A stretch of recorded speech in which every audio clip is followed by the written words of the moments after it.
And I'm here with, Joe, hi, Joe. I'm Christy. Nice to meet you. nice to meet you. And do you understand how important this is? Yes. How long have you known Len? Oh, since he was about 7 years old. So that's probably close to 40 years. Yeah. I was told you used to spend most of your free time at Len's home. Yeah. I'm going to start straight to the point. Everyone wants to know, were you there when Mark Zuckerberg was here at Len's house? Oh, yeah. Yeah. What was he driving the first time he visited? Could have been a silver thing. He had a friend with him. Do you remember his name? No. Why was he there? He was buying uh, parts out of the camper so we could put them into his bus. He make the bus into a carbon camper. He came back and stayed at the holiday weekend. Do you remember when that was? Vaguely either, yeah. Is all the truth Mark Zuckerberg learned of the internet business plan Lynn created to help his paralyzed friend, Tiffany? Then Mark Zuckerberg offered to do the code and help Lynn find investors. Yes.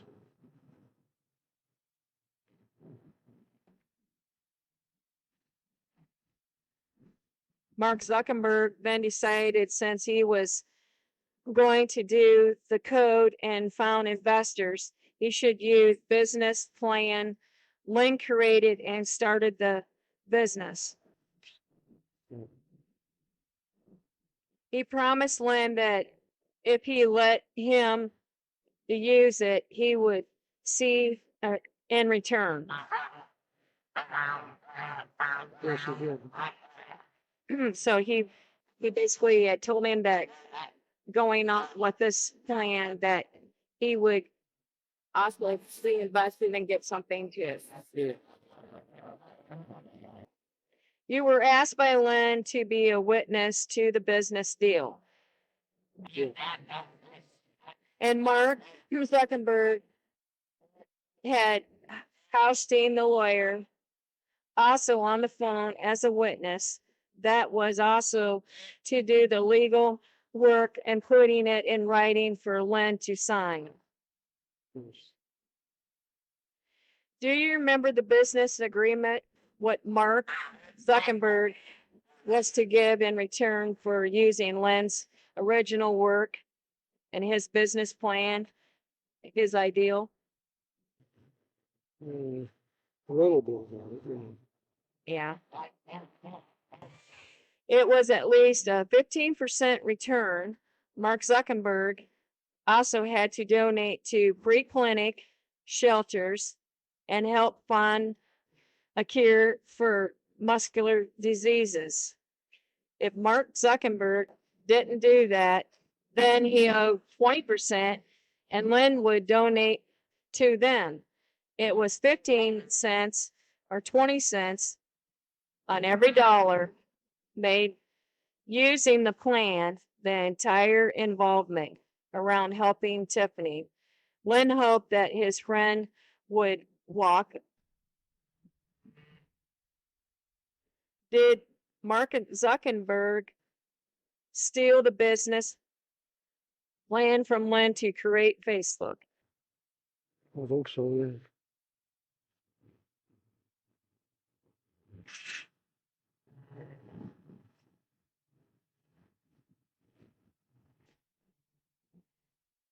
During the battle of Facebook ownerships, the lawyer Haustein called representing Mark Zuckerberg asking for a statement that Lynn gave the business plan and intellectual rights to Mark Zuckerberg. You sat at the kitchen table with his mom, Janet, and listened to the call. Yes, I was there. Did they threaten Lynn they would cause him trouble and make it up if he came forward or tried to seek return? Yes. Did they also say they would make it look like Mark Zuckerberg worked involvement into Lynn's original work if he refused to give a statement? Mm. During that call, did they argue with Lynn to get him to say something out of context, planning to use it commit fraud? Yes. Mark Allison. Yeah, my name is Janet McBurney. You had called my home back in, I think, 2006, asking for a statement from my son over the ownership of Facebook. Do you remember that? Yes. You called my son, Len Shakespeare, during the court battle over Facebook ownership, asking for my son to give his statement that he gave a business plan and intellectual rights to Mark Zuckerberg that he used to create Facebook. I do know who that is, sure. Okay. I need a statement from you and a copy of the call log. No. So I don't know why you're calling me. I was 10 years ago. You coached Mark to get that agreement. Then you helped Mark steal the rights to my son's work and a percentage for using it. Then you threatened him to never come forward or seek a return. I did something. Yes, you did. But now my son has muscular dystrophy and his health is bad. He figures he doesn't have anything to lose now. I have nothing to do with it anymore. But do you remember it? Do you have any comment? Well, I don't have anything to do with that company. Well, I can't help you because I don't work there. I haven't been there in 10 years. Nothing to do with it. Well, I'm sorry I can't really help you. I would recommend you call the company because I don't work there anymore, and do. Okay. Okay, bye-bye. My name is Janet McBurney. I'm from Central City, Iowa. And I know Mark Zuckerberg was here. I seen him, I heard him talking and making an agreement. The lawyer was on the phone. He said he would make up the agreement. They all discussed what it should be. The lawyer was going to make it, mail it to Lynn, and he'd sign it. But the lawyer and Mark decided, we don't want Lynn in there. Let's get him out of there. So they took over and they screwed him. If you really want to know the truth, Mark Zuckerberg and Mark Howitson Howison are thieves. There's no other way to put it but thieves. They don't deserve anything, and I hope it comes around and bites them right in the ass.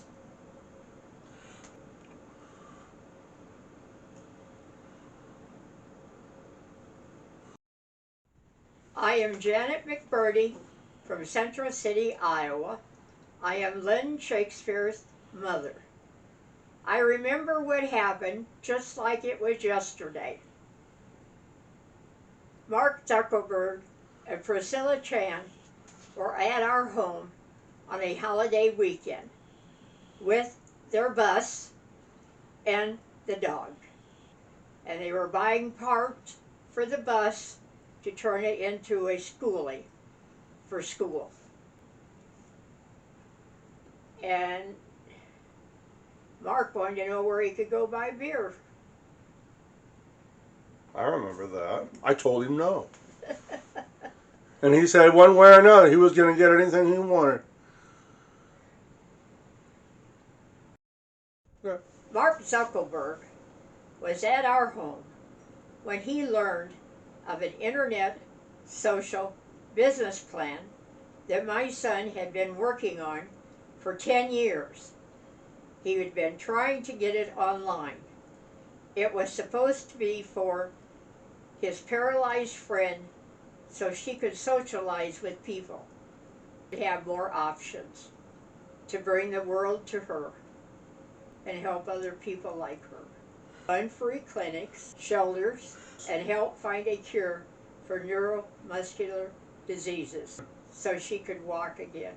That was really a very good thing Len was trying to do because it would help so many people.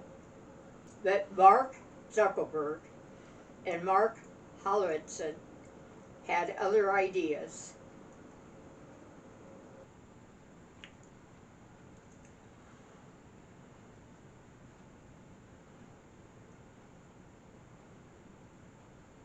The lawyer told Mark to offer Len a return percentage for using his intellectual work and to start the business himself.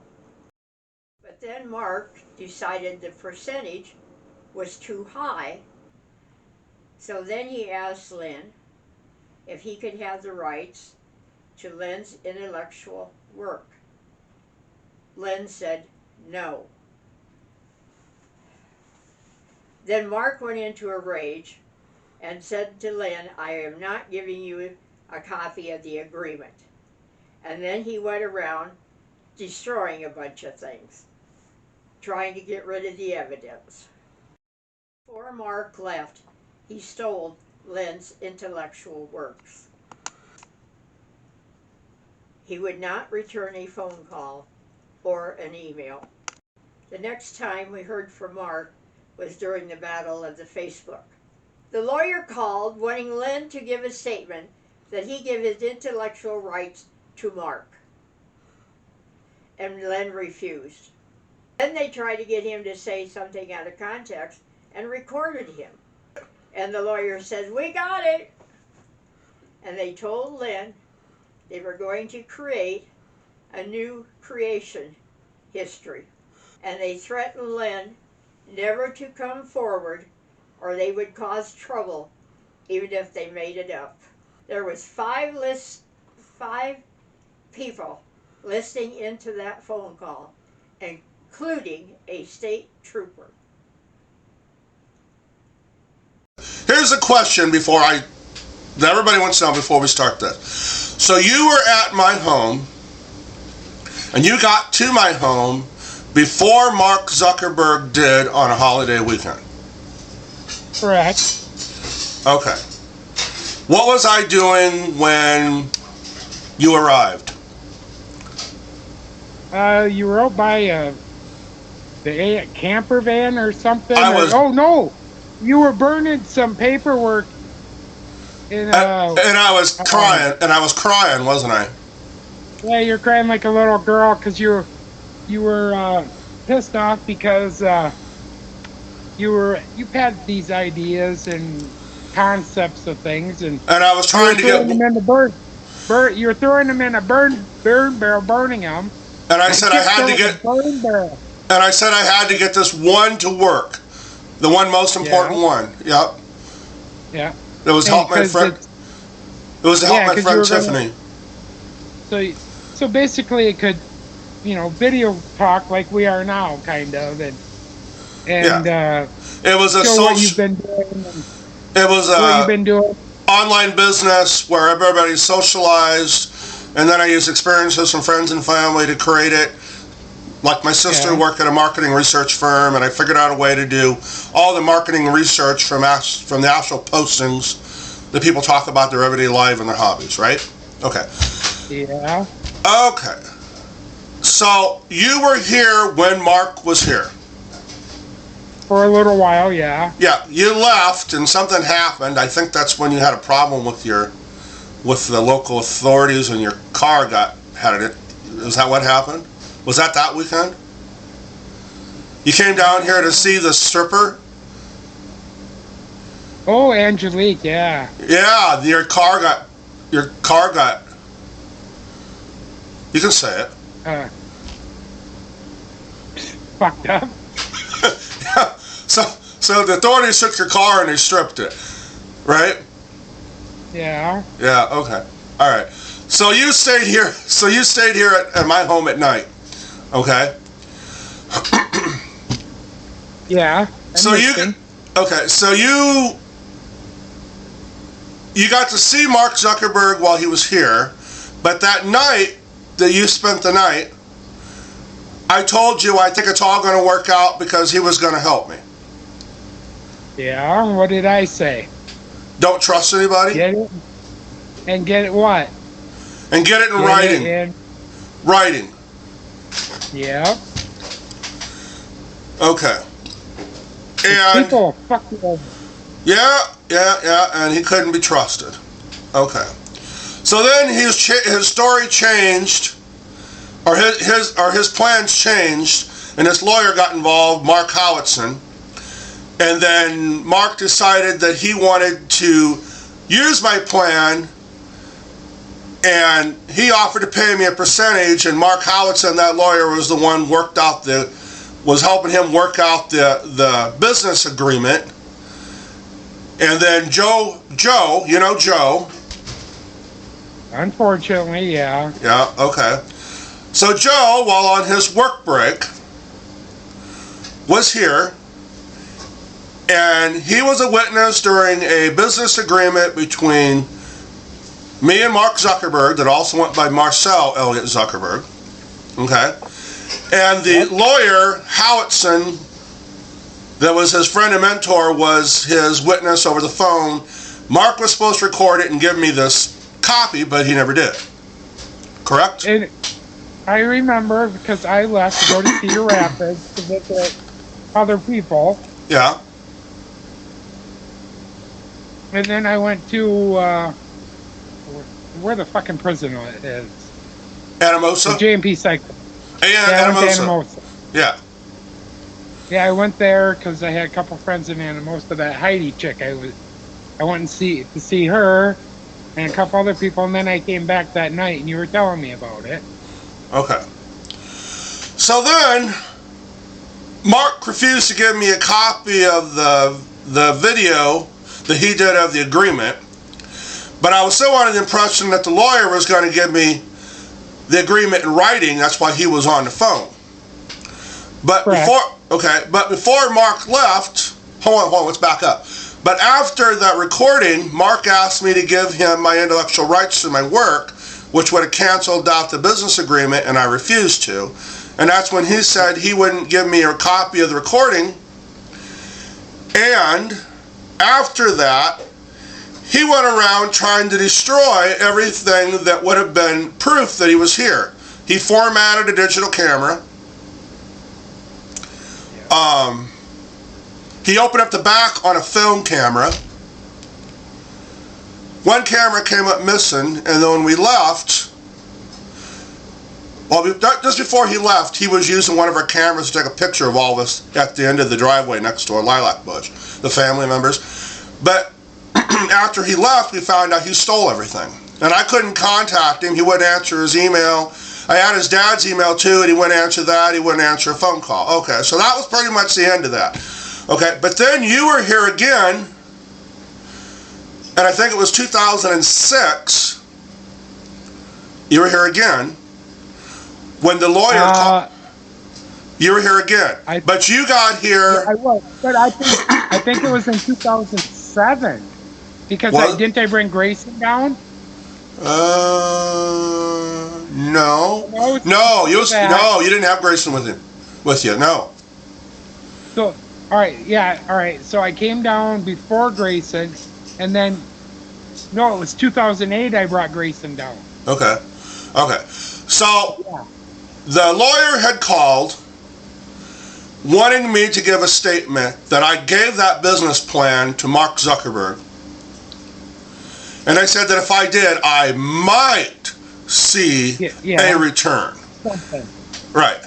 And I said, now wait a minute now, we had an agreement, and that lawyer, which was on the phone, I said, you were supposed to get this in writing and bring it back for me to sign. Now all of a sudden you don't want to do that. Now you want me to give a statement that I gave it to Mark. I said, I refuse to give him my intellectual So I'm intellectual rights lawyer to it. So we had an argument, okay? And when that happened, you weren't here during the phone call. Joe was here, Mom was here. They were listening to it on the phone. The lawyer had actually called twice. He called once and I wasn't home, then he called the second time. I got it out at the barn, and there was Jim Smith and his relative. Jim Smith is an Iowa State trooper. Now, Jim Smith now has passed away. He died while on duty. Okay? So they listened into this phone call. Huh? Wasn't he the one that was buying bike parts? No. They were here buying video cameras. VHS video cameras. Remember the old VHS video camera that I got from you? Yeah. They bought that for me. And then his relative was going to school to become a movie producer. Okay. Okay? They listened into the phone call. And his relative said that he knew Mark through a friend. So he was really surprised all this was going on. Okay. So you came... Okay, hold on a second. So during the phone call, I revealed to Mark that there was a recording that I did of him on a little mini tape, little mini cassette. And he got all upset and he wanted that cassette. And he says, well, if you give me that cassette, I'll see about maybe giving you something. Well, then we argued and argued and argued. They tried to get me to say something out of context. And eventually they got me to say something out of context, and the lawyer says, oh, we got it. And then I heard a bunch of voices say, hang up the phone. And then at the very end, Mark says, well, you still might see something. And then he hung it up.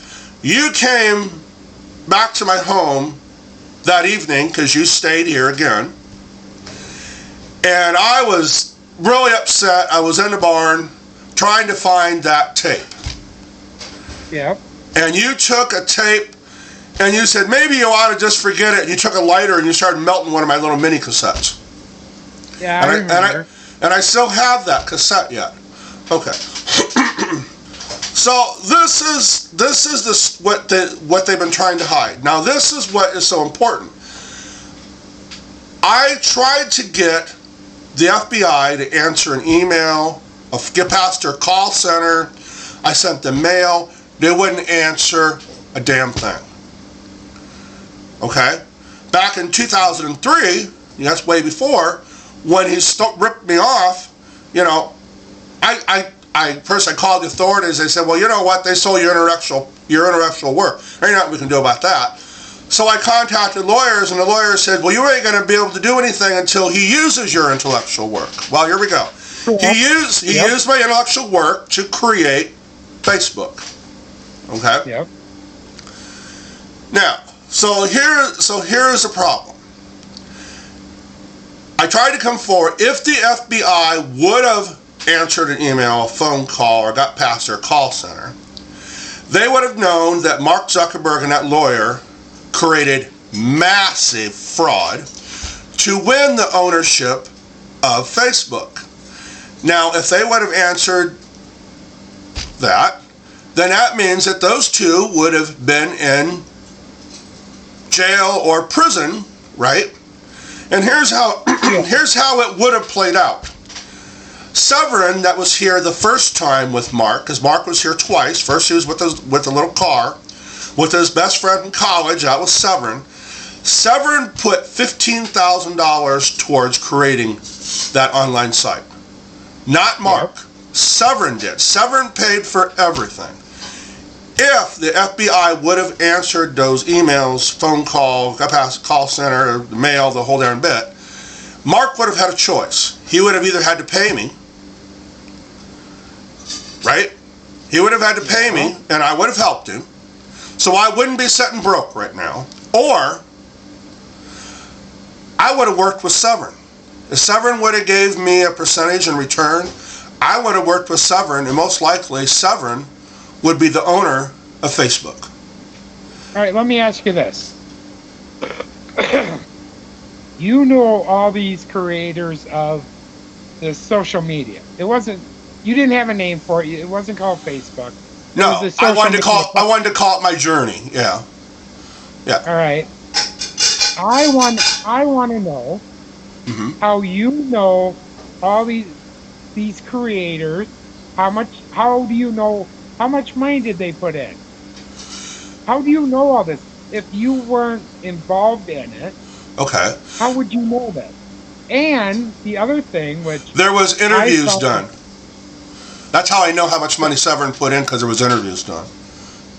and this is the other thing I want to know. Okay. I have Facebook. Yeah. All right. You have Facebook. Yeah. Why is your Facebook totally different than mine? Well, there's an interesting thing to that. And I really didn't know that this is what was going on. Anybody that was involved in the creation of Facebook, including adding money to it, one of them, either Mark or Severn, and I'm going to lead more towards it was probably Severn, got a special version of Facebook. So when you went to sign on, you didn't get the same Facebook that everybody else got. You got a special slot that was reserved. And I heard that there was like 15 slots available. Could have been slightly more or slightly less. So when I first signed up for Facebook, now when you first sign up for Facebook, Facebook was really buggy. Okay? But when I went to first go sign up to Facebook, it took me to somewhere else, and it downloaded a different version that everybody else has. Now there is multiple versions of Facebook. I don't know how many different versions there are, but I mean it kept on evolving again and again and again and again and again. But the special version of Facebook has a number at the top of it so you can know what your slot is. Oh yeah, I've seen it on yours. Yeah, and it's really low, isn't it? And like number 8, like nine, 8 or something. 9. And the special 9. versions are full screen. The icons are hidden. No advertising. Oh, yeah. And no advertising. I've looked at your Facebook. And like with my Facebook, when there's a new version out, it updates. Mine don't. Yours does not. Yours does not update. Mine stays just as it is. Ever. Yep. And it's totally different than. It did try to update once, and it reverted right back to the original. Yep. Yeah. That I find perplexing. Yep. Okay, so there's that. So okay. So for anybody that doesn't know, I'm gonna go over a little bit of history here towards the end of this, but we ain't gonna go through everything. But so the whole reason of creating this social network, this online business, was a promise. Well, it started with a promise. Yeah, it was for your friend who was... My friend was paralyzed. Yeah? Yeah, she's disabled. Okay. Can't get out. She was disabled. I know that. So it was to get past barriers.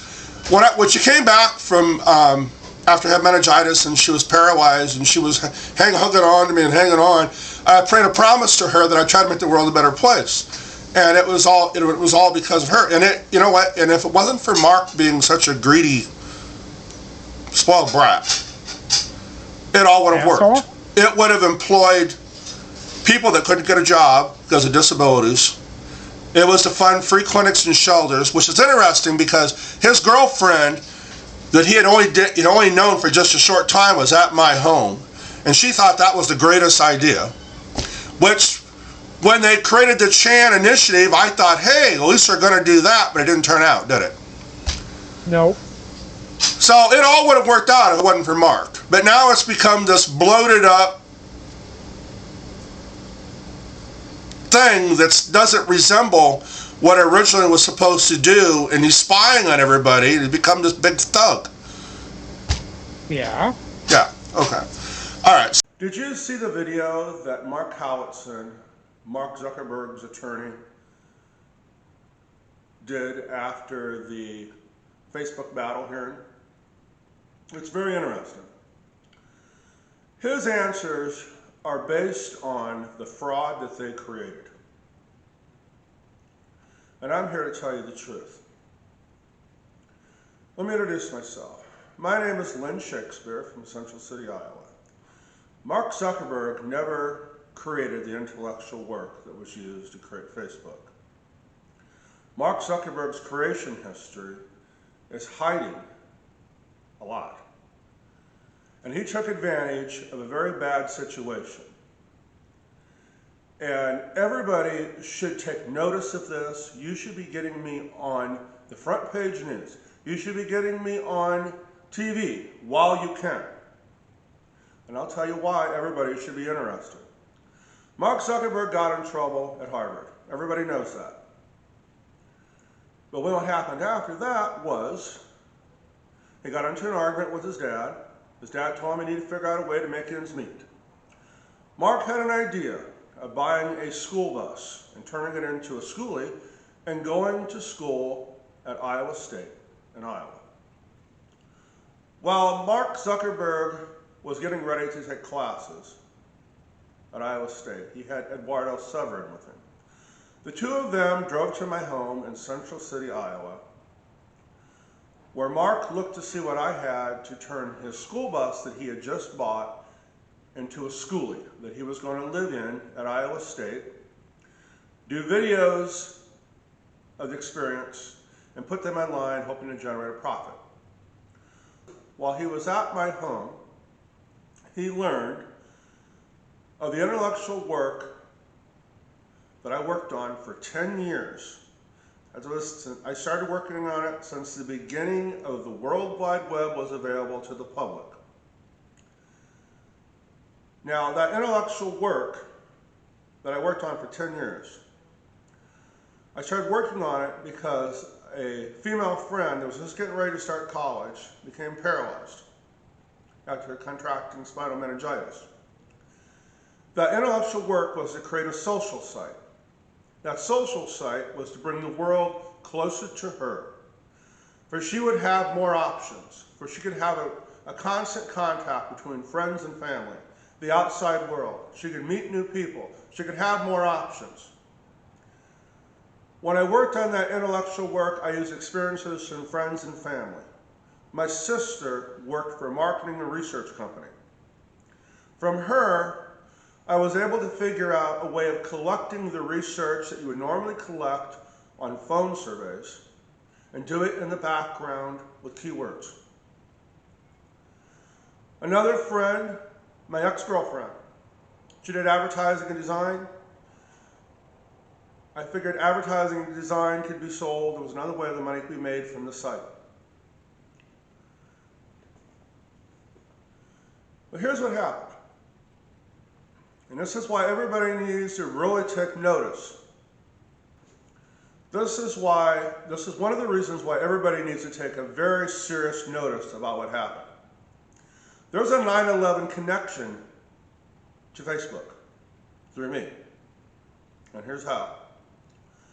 In May of 2000, let's see, and here's how. I was doing security for a company that melted down currency for the federal mint. I left that job to get that internet site started. Now that was well before the 10 years. And I took a job at the local landfill where I witnessed a 9/11 pre-event involving 2 of the future terrorists, 1 co-conspirator that was a double agent working for our government, and 1 FBI agent, where they were having a disagreement. The co-conspirator was under the impression that the co-conspirator was getting the terrorists in position, getting them ready. And he was under the impression that in the end, he was going to have a full-time job with the Central Intelligence Agency. But that's not what was going to happen. He learned that in the end, he was going to be the fall guy. So he tried to whistleblow about what was going to happen on 9/11. Now that happened in May of 2000.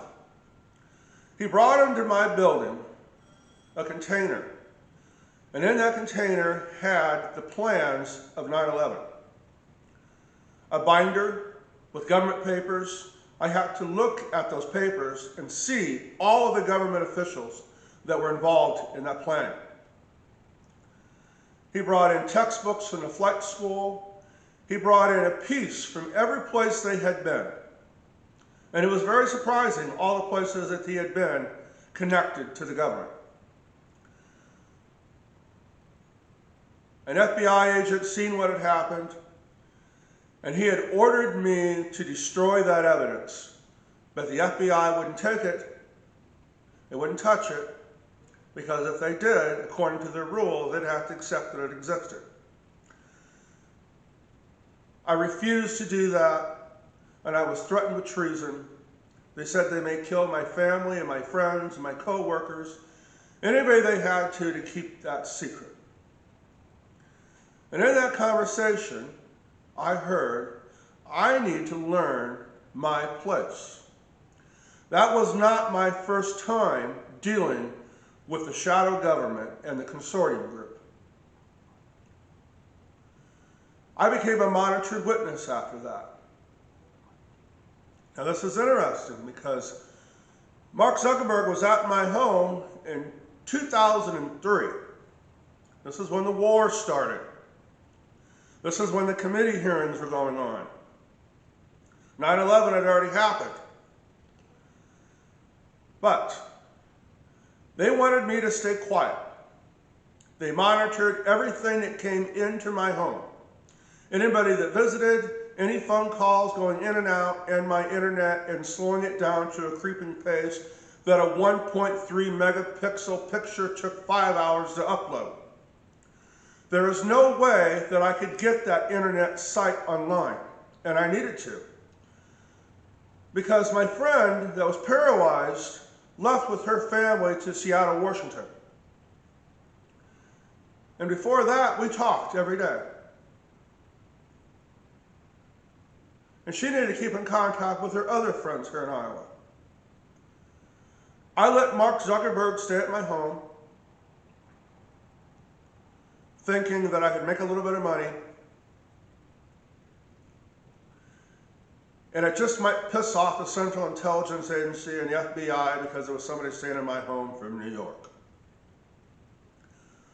While Mark was staying at my home, I learned that he was in the same hacking club as one of my friends. And he was one of those experiences I used to create that intellectual work. I asked Mark if he could help me with the coding and help me get the site online. Mark Zuckerberg found me the investors I needed just overnight. But then a lawyer got involved. His name was Mark Howitson. He was 28 years old. Then Mark Howitson convinced Mark Zuckerberg, and if you guys don't know, Mark's real name is Marcel Elliott Zuckerberg, convinced him that he should offer me a return percentage and use my intellectual work, and then he'd become famous and wealthy. Since I already had all the intellectual work done. All the instructions to create it. All I needed was the investors and somebody to do the coding.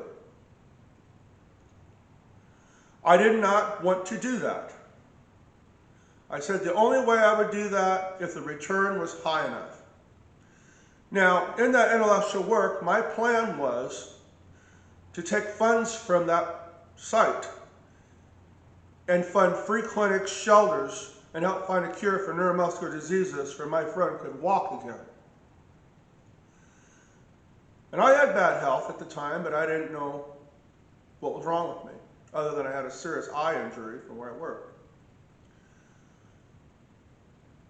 That lawyer, Mark Howitson, the one on that video that talks about what was true and what's not and based his answers on that fraud that they created, he's the one that worked out the deal with me to get Mark Zuckerberg to use my intellectual work. We had witnesses. We had a witness. He got off work. He came out here. The whole event was recorded with Mark Zuckerberg's new Sony CD camera. It was new for that year. Mark kept on telling me, you don't have to worry, Lynn. You don't have to worry. You can trust Mark Howitson. He's a really good guy. You don't have to worry. You got this. He says, I'm going to create it, and you're going to get your return, and everybody's going to be happy. Everything's all going to be good. You ain't got to worry. We did the agreement, on video.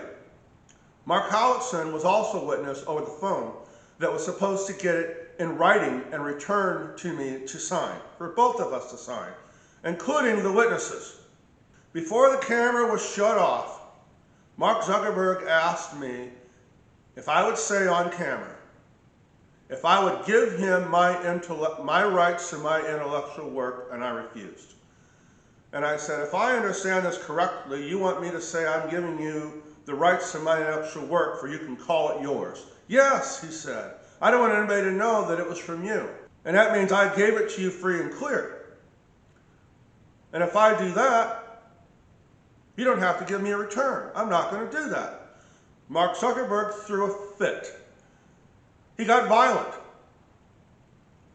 He started going around and destroying every piece of evidence he could find, including the video that was done of the video agreement.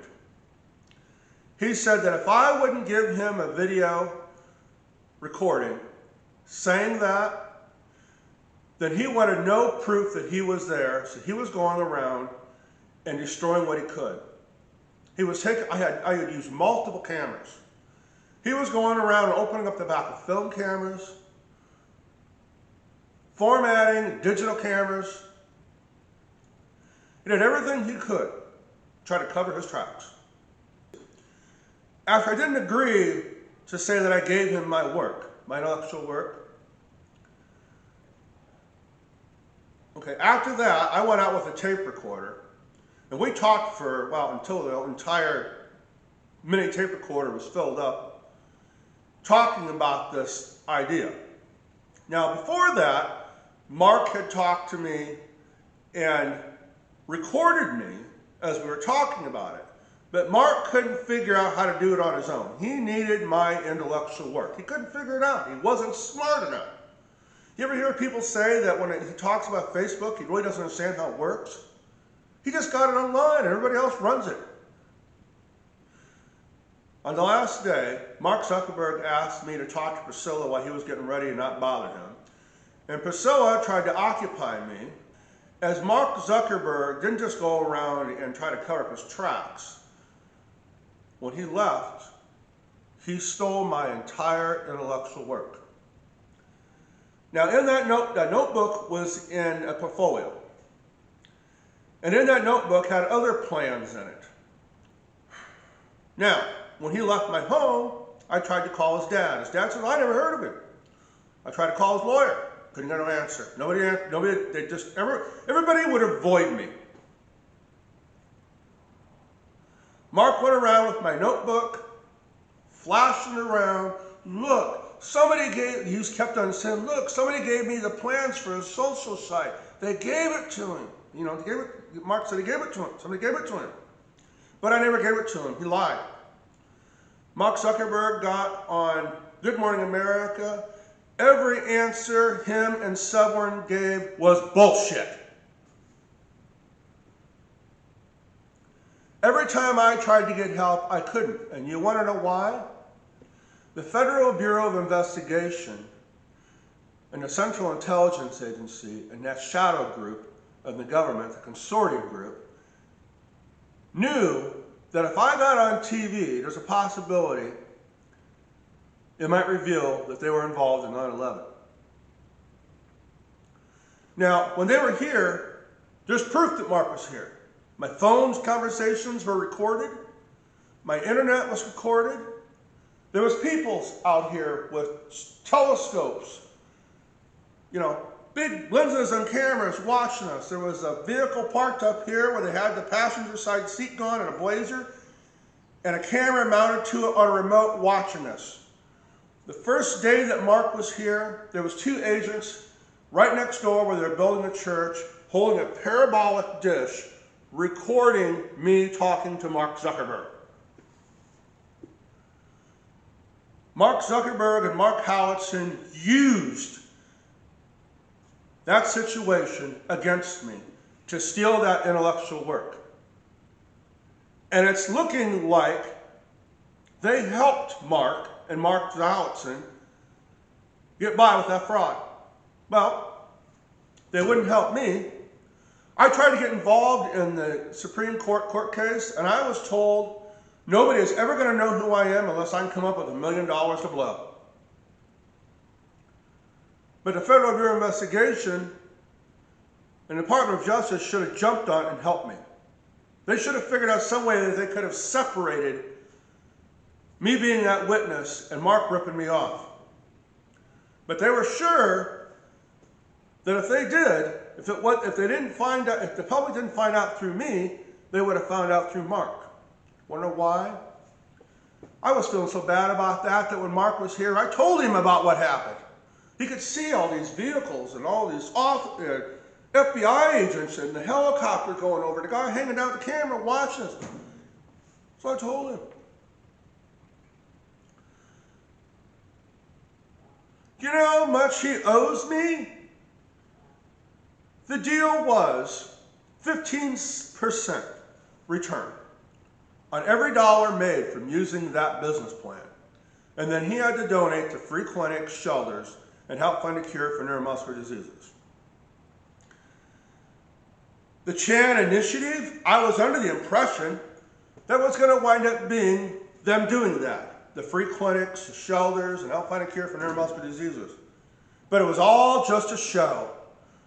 Remember in the beginning, Mark said, oh, I'm only going to take $1 a year, and the rest of it's going to go to a good cause. Never happened. So what happened if he didn't donate to those areas? If he didn't donate to free clinics, shelters, and help find a cure for neuromuscular diseases, then he owed me 20 cents on every dollar. Okay? 20 cents on every dollar. And that difference, that 5% difference, figure out how many billions of dollars that would have been. Those billions of dollars, plus probably some of the money that would have came from my percentage besides, because that's what I wanted to do, was going to go towards funding free clinics, shelters, and find a cure for neuromuscular diseases so my friend could walk again. But Mark Zuckerberg and Mark Howitson thought they were more important than helping the poor and the homeless. They thought they were more important. They don't give a damn about people with neuromuscular diseases.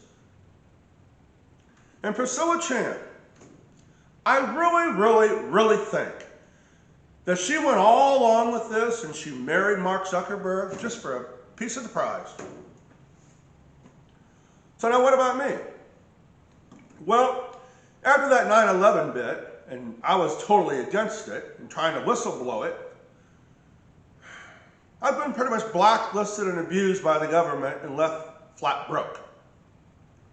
I never did go back to work. And here's the real shitty part of this, besides being poor and getting ripped off by Mark Zuckerberg. My friend, she died waiting to use the site. If Mark would have done what he was supposed to, everything would have worked out fine. People would have been getting the help that they needed, the free clinics, the shelters. I wound up going on state-funded health care, where I was abused because the government was able to get at me. I almost died from a neurotoxin. My body was breaking down, and pink goo, which was the insides of me, was coming out, and they told me I'd be dead within an hour. With pure luck, somebody knew how to counteract it. Isn't that horrible? Now guess what? I now have Emery-Dreifuss muscular dystrophy, Sjogren's, Meniere's disease, and more. The Emery-Dreifuss muscular dystrophy takes my electrical system, my heart, makes my muscles break down.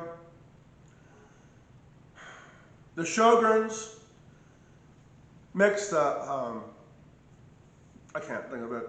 Anyway, it makes the organs inside you break down. I'm never going to be able to work again. And I'm absolutely broke. I have been trying to prove what happened. And they took that money they made off using my intellectual work. And Mark Howitson and Mark Zuckerberg's been acting like mobsters And if they can't abuse people and force them to do what they do, they're paying them off. Signing agreements that they'll never reveal what happened.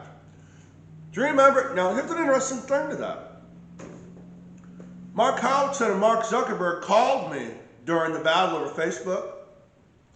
5 witnesses to that call. They called twice on that day, demanding that I give a statement that I gave my intellectual work to Mark. So what Mark's been saying, he said he got that notebook for free with all those plans in it, was true. And I said, I did not tell you I would give you my intellectual work. He stole it. And I said to that lawyer, Mark Howitson, I said, you're the one that brokered that deal.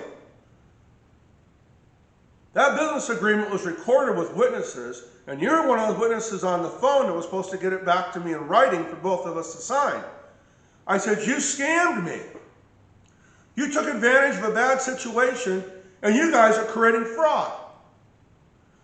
I was told by Mark Howitson himself and Marcel Elliott Zuckerberg, if I didn't go along and say that, then they were going to create a new creation history. A new one. That's what they did.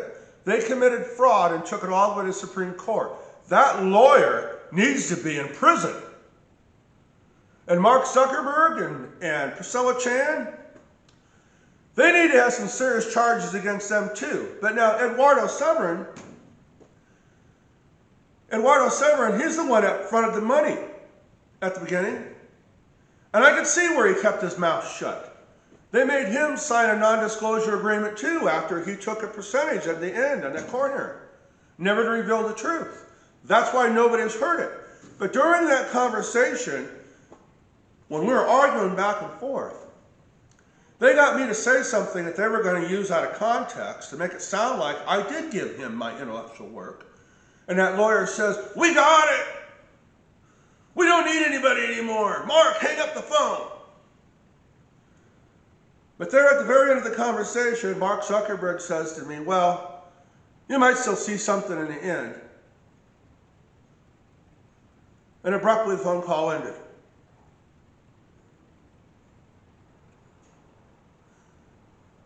I've had enough. I'm going to prove this one way or another.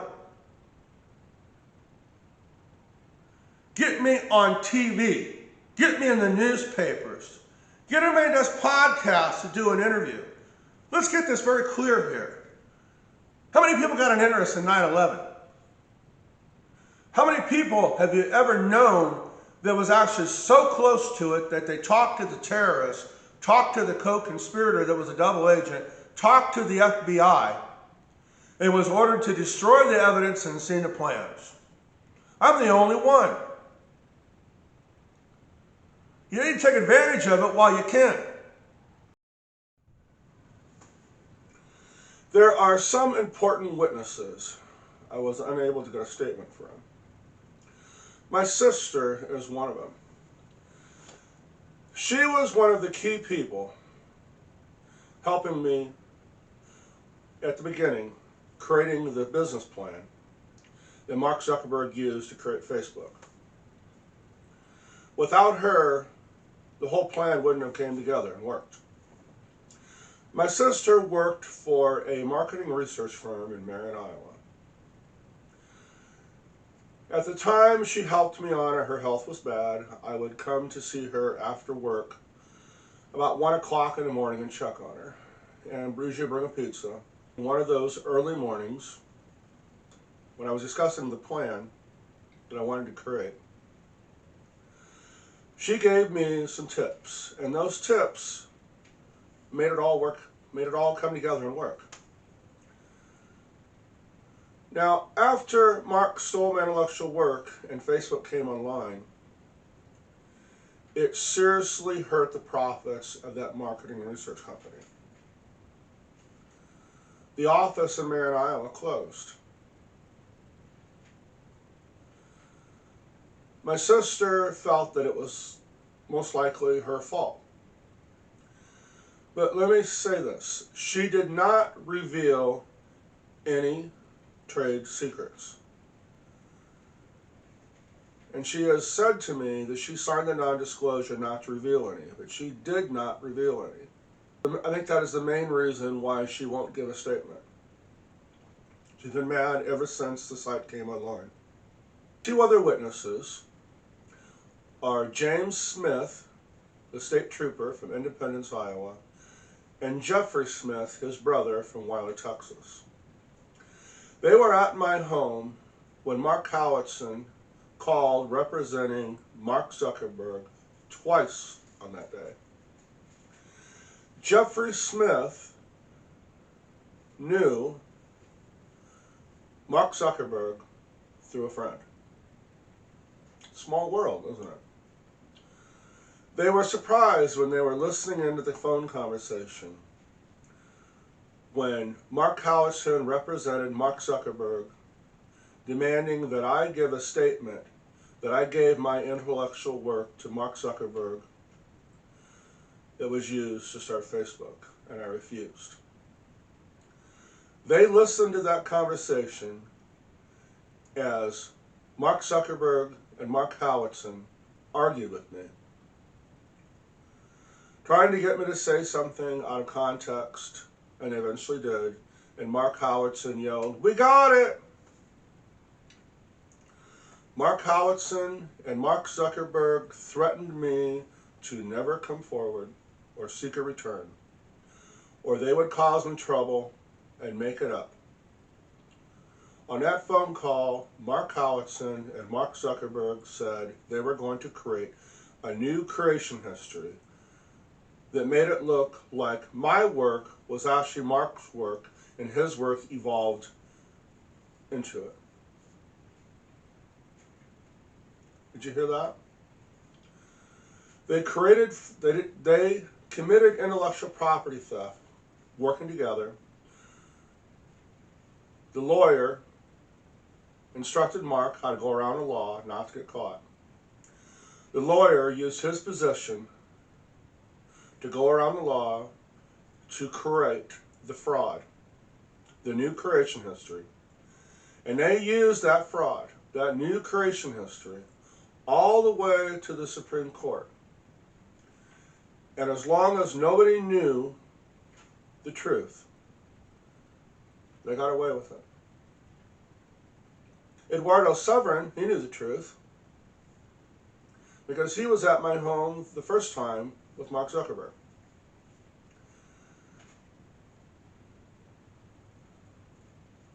But Eduardo Severin signed a non-disclosure never to reveal anything about the case. So once again, the lawyer used his position to hide the truth, where they would never, ever get in trouble.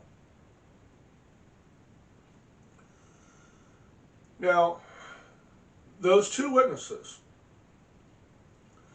I tried to get them to come forward just a short time after that phone call during the battle over Facebook. Somebody from the Iowa State Patrol came to my home, listened to what I had to say, pretty much laughed it off and said they don't want to get involved, and left. Those witnesses would have been really important at that moment.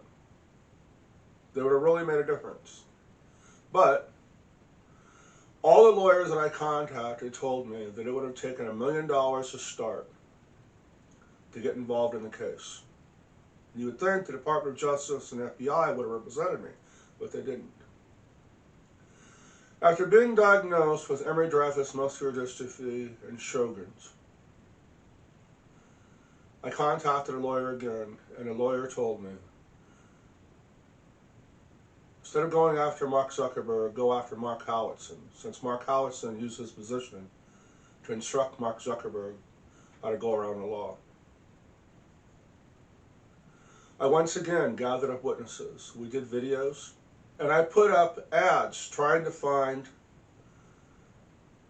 Jeffrey Smith in Wiley, Texas, and James Smith, the state trooper in Independence, Iowa.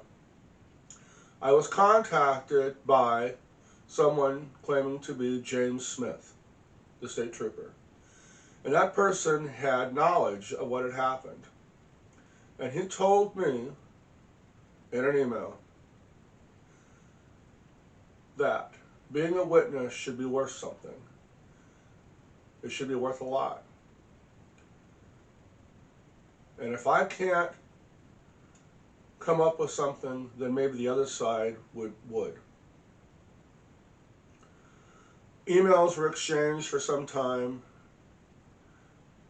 and one of the last few emails that I got,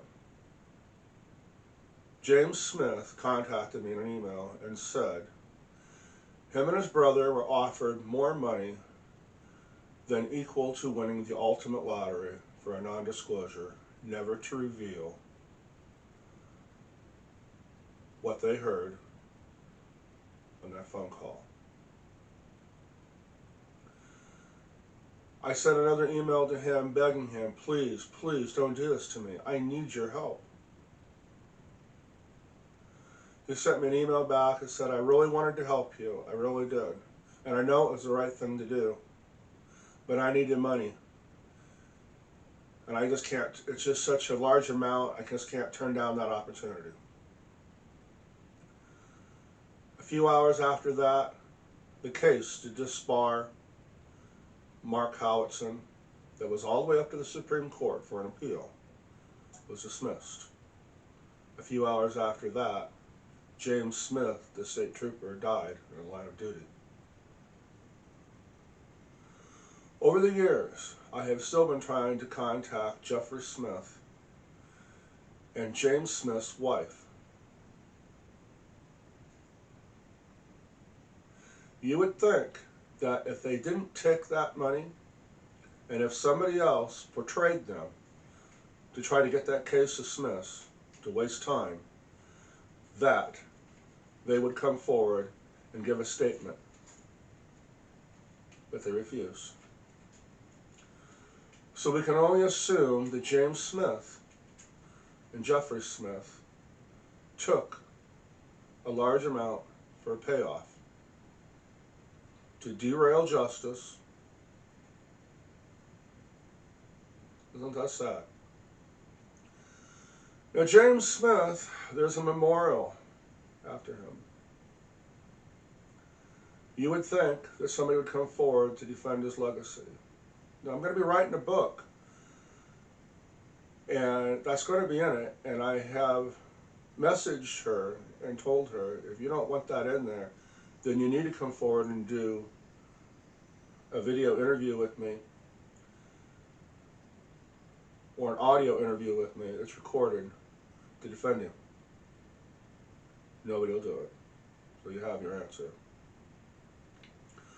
One other witness was a good friend at the time that I would go to ask computer questions. And he kept saying that the idea was too big, too costly. It wouldn't work. When asked to do an interview, he said it never happened. One of the other friends was at his house witnessing me asking him questions about the site that I was trying to get online. The intellectual work that I created that was used to create Facebook. But after the site came online and I tried to get him as a witness, he claims it never happened. It's sad how you find out what people are really like when things like this happen. Have you noticed what has happened since Mark Zuckerberg stole my intellectual work? When he was at my home over that holiday weekend gathering parts with Priscilla Chan and her dog, and he brought his bus with him to turn it into a schoolie, he wanted beer. And I said, no, you can't have beer on my property. And he said he wanted beer. He wanted me to go buy him beer. He says, you can't tell me what to do. I get what I want, he said.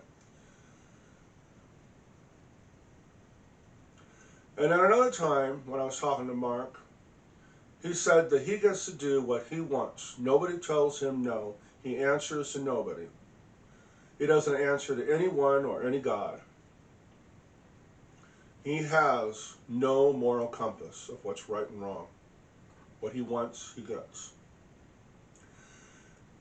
After the lawyer helped him go around the law, instructing him, stealing my intellectual work, and then winning the battle over Facebook, look what has happened. He stole tribal land in Hawaii. Anything that he wants, he gets. No one can tell him no. The lawyer has taught Mark Zuckerberg that he can use the law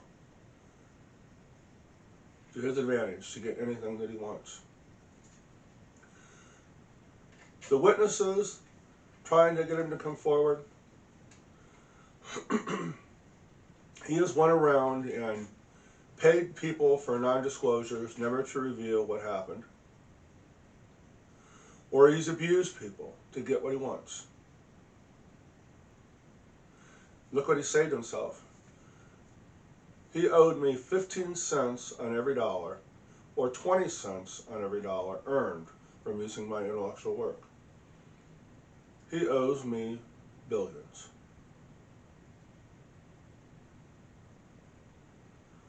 But instead, after Mark did what he did to me, he left me flat broke. I wound up selling my home. I wound up on state-funded health care. Oh, let's not forget to mention that when Mark ripped me off, it was a bad part of my life, and I was a witness to a 9/11 pre-event for the government. So after Mark ripped me off, I lost my home. I wound up going on state-funded health care, where I was used and abused. And now I've been diagnosed with Emery-Dreifuss muscular dystrophy and Sjogren's that are most likely going to take my life at some point. And it is very costly to have these diseases. And I'm flat broke, with my options very few and disappearing. In the state of Iowa, our governor believes in giving tax breaks to the rich and taking away things like Medicaid, free food, funding for free clinics and shelters. So what's going to happen to me is I'm going to lose that state-funded health care. It's not very good. It's horrible, but it's keeping me alive. If I die and this doesn't become public, then Mark Zuckerberg and Mike Howitson got away with it. It's not right. Look at what I was trying to do. Look at what happened. Look at what was happening to me, what I was involved with in a 9/11 cover-up for a pre-event to prove the government was involved when Mark Zuckerberg was at my home, when he entered into the agreement, when Mark Zuckerberg offered to help me get my site online, and then he entered into an agreement to use my intellectual work and then rip me off. You need to listen to the difference between what was going to be and what happened when Mark got my intellectual work. I started working on that plan to help my paralyzed friend. It was going to bring the world to her and other people like her. Imagine that. Imagine all the people that can't get out of a hospital bed. They're paralyzed. Maybe they got their legs missing. Maybe it's veterans, that are in such bad shape they can't get out. It was going to give them access to the outside world to bring the world to them, for they had more options that they didn't have. The site was going to fund free clinics. Free clinics. Now imagine that. Imagine the people today. Have you seen on TV, on videos, places where the homeless are living in like homeless tent cities? Right? Do you wonder how they got there? Maybe they got there because of a simple thing like they needed some health care. And the health care they couldn't get, and because they couldn't get the health care, they lost everything. Or maybe they needed that health care and they got it. But what happened was It was such a bill that they lost their home. Imagine what it's like having a simple ear infection. You can't afford to go to a clinic. But if you could go to a free clinic, you wouldn't destroy your hearing and lose it. What if all it took was a heart pill or a diabetes medication to keep you alive? But you're so poor you can't afford it. But if you went to the free clinic, you could get help and you could live. That's how important a free clinic is in a community. Now, what if you lost everything? What if it was a big storm went through, a tornado, a flood? You lost everything, right? What if you had a bad divorce? You know, there could even be other options, other reasons of why it happened. Where are you going to go? You need help. You're going to go to a shelter. You're going to ask for some clothes, a blanket, a place safe to lay your head down at night, rather than have to sleep out on a street, underneath a bridge. You know, when I was young, I handed out free food. This was in the 80s during the farm crisis. I watched all the badness that came from that, you know. There was farmers that hung themselves and shot themselves because they're going to lose their farm. You know, I gave out free food at a church, and the free food line wrapped around city blocks. So I learned about people. When I worked doing security, seeing the homeless was quite common. But if you get a chance to listen to those homeless people, you'll be quite surprised at how they got there. They didn't want to be there. Everybody thinks they're lazy and worthless. That's not the case. There was many times during the winter when I did security that the homeless would huddle together on a staircase in a parkade that was heated. And it was my job to kick them out. And when the homeless shelters filled up, they had no place else to go. They were handed a map that said, here, go to this next city. Next city was 30 and 40 miles away. And they expected them to walk to that next city, hoping that there might be a place where they could stay, to get a meal, get a place to get warm.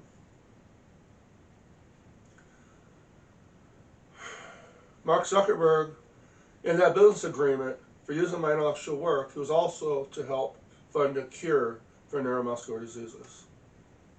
I never knew I was going to have a neuromuscular disease. I have EDMD muscular dystrophy. It's in the same class as limb-girdle that puts people in a wheelchair. But it takes your heart first, the electrical signals in your body, and then makes your muscles break down. I never knew I had it. But the reason to start working on this intellectual work, this business plan, was because my female friend that was just starting college, she had went to the Mall of America and she contracted, just after it opened, and she contracted spinal meningitis. She almost died. But she was left paralyzed. That intellectual work I worked on was to give people like her options. Look at the difference between what I was going to do and what happened with Mark Zuckerberg once he got my intellectual work. He told everybody he was going to take $1 a year. Then they started the Chan Initiative. And I thought, wow, okay, the Chan Initiative, maybe you're going to help find a cure for neuromuscular diseases and my friend can walk again. You know, and you're going to help those free clinics and shelters and all that. No, that's not what they did. And I was really surprised to see that Priscilla Chan got a job at a hospital. And a hospital, and this was a memorial hospital, and it needed funding. And Mark Zuckerberg offered to give them money to keep the hospital open in exchange for changing the name from what it was to Zuckerberg Memorial Hospital. So the whole reason the hospital was built got wiped away and replaced with the name Zuckerberg.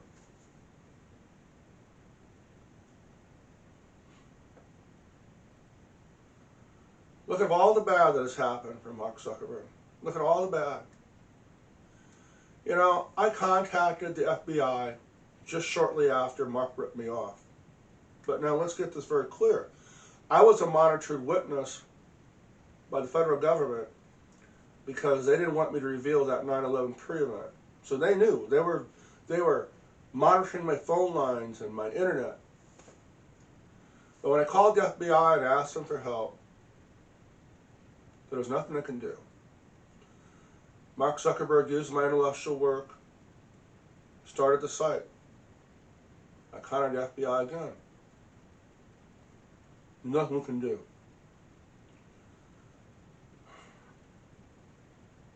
The site took off and worked just like I expected it to. I called them again. They hung up on me. The Department of Justice and the FBI need to make this right. What's going to wind up happening is this. The very secret that the FBI, the Department of Justice, the Central Intelligence Agency has been trying to hide, the very secret is going to wind up being revealed because they can't figure out a way to make it right and help me. Now, one of the things they tend to do to stop stuff like this is they just knock people off. So is that what they're going to do? Knock me off or knock off Mark Zuckerberg? But I'll tell you what, you knock me off, this is just going to explode and get bigger. Because there's a lot of people that have been watching this. There's a lot of people in my community that have noticed this. There's a lot of people that are handicapped and disabled that was expecting to get that help and they didn't, and they're pissed.